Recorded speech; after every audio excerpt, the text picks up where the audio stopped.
तर आज मला होती एक बटरस्कॉच केकची ऑर्डर।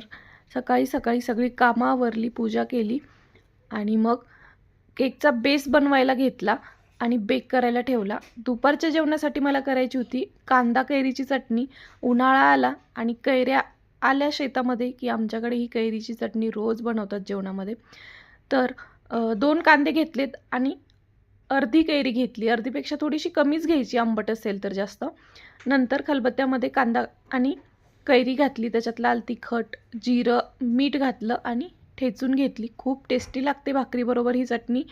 जेवण झाल्याच्या नंतर केक बनवायला घेतला, क्रीम फेटली, बटरस्कॉच सॉस आणि कॅरेमल बनवलं आणि अशा प्रकारे केक क्रम कोट करून घेतला। 1-1.5 तास फ्रीजमध्ये गार होऊ दिला आणि नंतर फायनल आयसिंग करून घेतलं आणि बघा किती छान स्मूथ असं फिनिशिंग आलेली आहे आणि नंतर बॉर्डर केली। असा होता केकचा फायनल लुक।